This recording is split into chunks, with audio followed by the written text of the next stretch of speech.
Dreamscapes. Previously it was noted that dreams can come from every center, and that one of the most interesting things about dreams is that although our eyes are closed we can see things and people, even people that we have never met. We walk into buildings, can feel embarrassed, scared, or confident.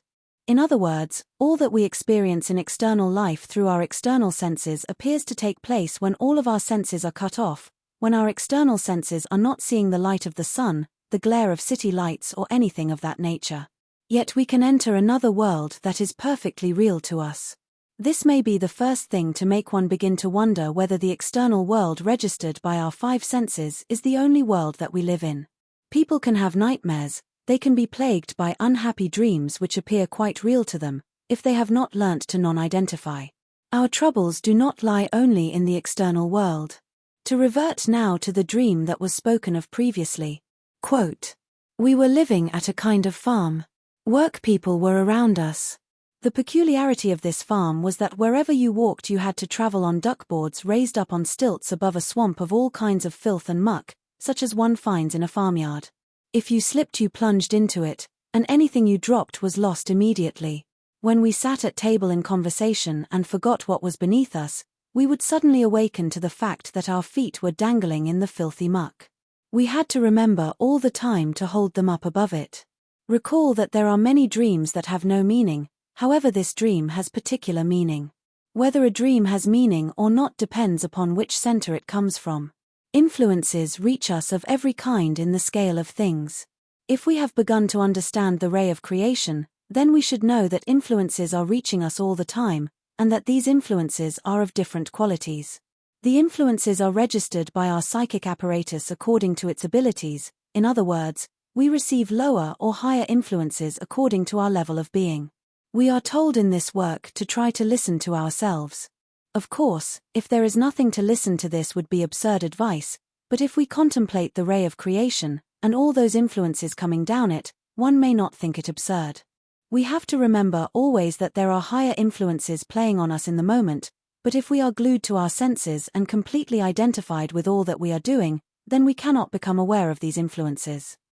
It is written in Ecclesiastes, verse 3, that, "A dream cometh through the multitude of business." Something speaks to us. It is as if a person were trying to say something to someone, where a mentor will talk very seriously to them about their affairs, with which they are completely identified, and which they take as everything that holds any meaning for them. It hosts their entire world view and they will therefore be deaf to whatever is being said. It all passes right over their head, so to speak, and they remain oblivious to it all. The multitude of business in which we live makes a daily uproar, one that we cannot hear. Later on, perhaps we might begin to listen, when we decide that we must become simpler, and can detach ourselves from our roles in life. So let's examine further the dream discussed, from the standpoint that, a dream cometh through the multitude of business. Notice that the structure of the dream concerns Maya, swampy ground, in Buddhist terminology, samsara, and that we have to learn to walk upon this, to be very careful about how we navigate. It was pointed out briefly that this meant life, and how we walk among it. We could always be completely engulfed by the situations that are produced by life. They are certainly beguiling, whether it's business, domestic affairs, personal situations, or in the wretched grind of general daily life, such as it is at times for us all. But the whole of this work is about non-identifying with all of the Maya, and expressed or shared with us in caution through the visible, sensory language of parables, the meaning being quite simply that we have to learn to keep our feet out of the muck. Recall the many parables alluded to in the Gospels about the washing of feet. This Maya is not outside of us, but inside oneself. Take, for example, the quagmire of negative emotions. Do these lie inside of us or outside? Take all of our forms of making inner accounts, feeling that we are owed, feeling bitter about this and so on. We should all know at least a little about this by now. What does it mean to have duckboards and stilts, then to be careful not to stand in all this mud? It means that we have to be very careful how we navigate within ourselves. There are dark alleys, gangs and bad neighborhoods and ghost towns just as there are in the subjective world. This, however, is psychological, it's about our inner hidden spaces. In the Old Testament, the word pit is used in this context. The dream speaks about not going down into the pit, not falling into the mire. We can easily get into the stage in life, and most people remain in that place where we are making for ourselves a pit of negativity, hopelessness, self-pity, internal considering, and also of attributing everything to external circumstances, to outside people. Then finally of being totally identified with outside things that have no value at all. We can go down into the pit of making no effort about ourselves and blame it on everything else. God brought me out of the pit, out of the miry clay, and set my feet upon a rock. God in this sense is not a person, but esoteric teaching. I went down to the bottom of the mountains, the bars of the earth were upon me, yet thou broughtest my life up from the pit. This work can bring us up from the pit. O God, thou hast brought up my soul from hell, thou hast kept me alive from those that go down into the pit and into the mire. If we feel that we have something of value to hold on to, then with the aid of these anchors, we can remain alive. When the psalmist is in despair about himself, he says, I am accounted with them that go down into the pit, I am accounted as one of no strength. Thou hast set me a pit in the lower regions, in the darkness and in the depths. He feels here that he is falling asleep and becoming more mechanical. Exult greatly, behold thy king cometh unto thee. He is just, wretched and riding upon an ass. The ass or burro is a work beast, a beast of burdens. He will deliver thee out of the pit wherein there is no water.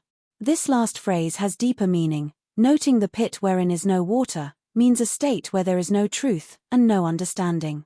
Stagnant, tepid waters, not the flowing waters of life.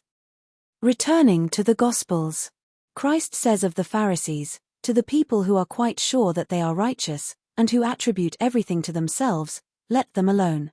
They are blind leaders of the blind. If the blind lead the blind, both shall fall into the pit. There are several other examples in scriptures about the significance of the pit, the mire, filth which each one of us must see in themselves and realize the significance of it. We can see from the dream shared that it is this subject that is being dealt with, hence it is an esoteric dream, one coming from higher centers. If we have a dream of this nature, we must not attribute it to ourselves, to our own cleverness. It is a formulation about this work, and as we have heard many times, the work is what higher centers would teach us if we could but hear them. This work is not fabricated, it is not a psychological system invented by some ordinary person, but comes instead from higher self, from conscious influences, from those who are in touch with higher centers only, because we cannot hear higher centers themselves owing to our state of deep sleep.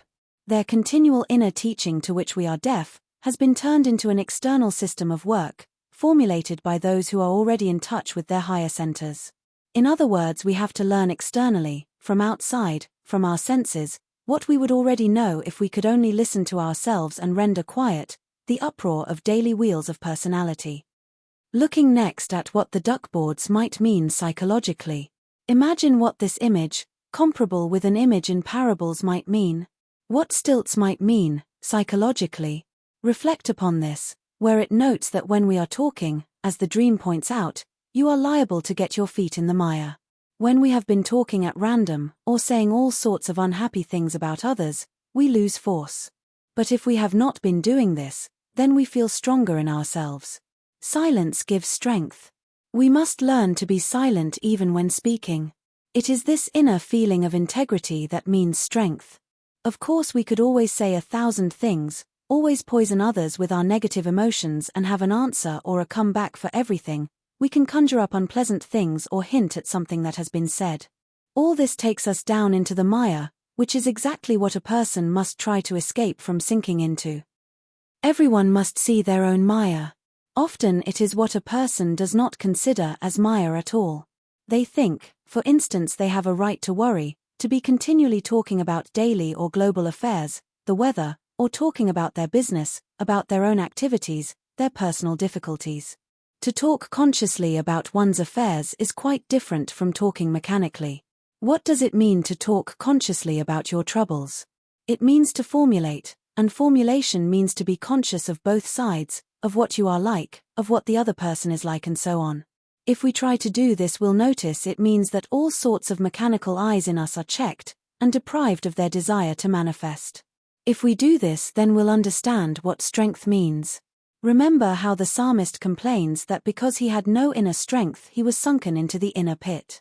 Remember too that our lives are our own, and that in a sense no one else can help us.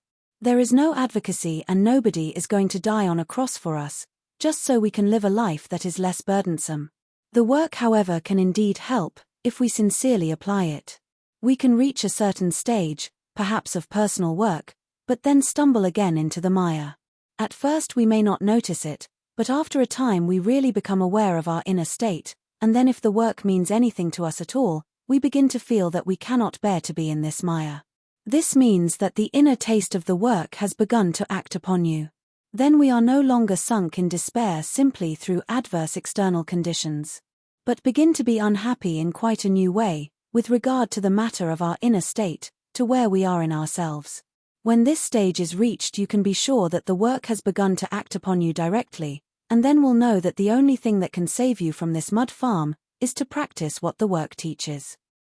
Give way to a negative I, give way to negative imagination, feeling that things are not fair, identifying and thus consenting to every doubt, and so on. Then you will find that you are using neither duckboard nor stilts or any part of the apparatus of this work. All of the work is about lifting us off what we might call in commentaries, mud farm. However, remember that this mud farm lies only within ourselves. It's not some physical place that some unfortunate finds themselves marooned in. The work is to get to a new level of understanding. It is to get us to the next step of our personal evolution, where there is no mud. The dream illustrates the first stage or level of this journey. It does not reach the next level.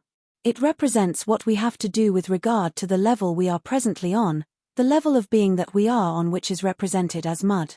At the same time, it shows that on the side of knowledge, there are certain things that we must practice. For example, the use of duckboards and stilts, walking delicately above this mud in ourselves. In basic terms, it represents the first stage of this work, practically applied to ourselves, by us and nobody else, on our behalf or for our benefit.